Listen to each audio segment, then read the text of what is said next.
Mehdi Kelfat, De 6h à 9h, sur la première.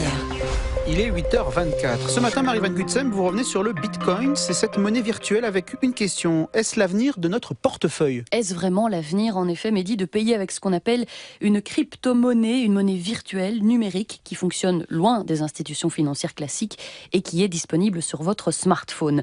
Le Bitcoin, ou Bitcoin, comme disent certains, a fait son petit buzz lors de ses débuts.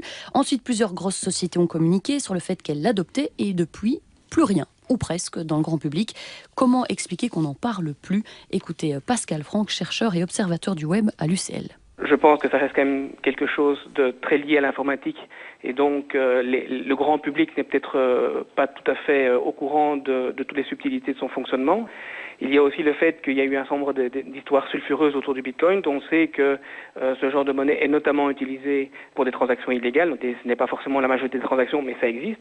Et enfin, il y a un certain nombre d'acteurs, et notamment d'États, qui ont dénoncé justement le Bitcoin pour ces raisons-là. Et donc je pense que l'ensemble de ces trois raisons fait que le grand public, l'internaute lambda, n'est peut-être pas tenté d'utiliser le Bitcoin aujourd'hui. C'est vrai qu'on n'en parle plus vraiment, mais est-ce aussi le cas dans les milieux spécialisés ? Eh bien, la surprise, Mehdi, le discours est tout à fait différent. La révolution serait en marche. Le Bitcoin, ou en tout cas les monnaies virtuelles, on dit qu'il y en a environ 200 jusqu'ici, c'est l'avenir.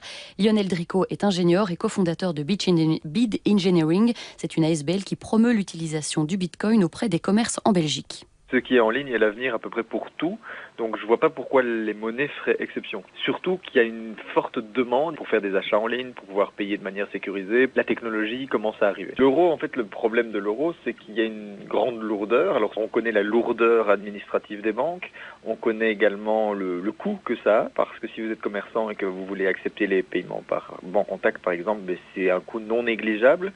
On connaît la lenteur, si vous faites un virement entre deux banques, ça peut parfois prendre 2-3 jours. Il y a vraiment un besoin pour simplifier ça. Et voilà, Lionel Drico ajoute que, comme pour la tablette ou avant cela encore les téléphones portables, eh bien, il faut passer par une phase de transition. C'est probablement ce que vit le Bitcoin pour l'instant, avant que la nouveauté technologique ne réponde à un nouveau besoin et soit ensuite adoptée par le grand public. C'est bien joli, Marie, mais qu'est-ce qu'on fait concrètement aujourd'hui avec les Bitcoins ? Est-ce que des gens comme vous et moi peuvent l'utiliser ou c'est juste, pour le dire platement, un truc de geek ? Eh bien, alors aujourd'hui, on peut acheter et vendre en ligne avec des bitcoins. Une série de sites divers et variés le proposent. Concernant la Belgique, ça émerge à peine. Écoutez l'avocat Thomas Paas, il est administrateur d'une autre ASBL qui promeut le Bitcoin, la Belgian Bitcoin Association. Aujourd'hui, on voit qu'il y a quelques entreprises qui acceptent le Bitcoin comme mode de paiement. L'exemple le plus connu, c'est pizza.be. Et il y a aussi Mobile Viking, qui est une entreprise dans les télécommunications.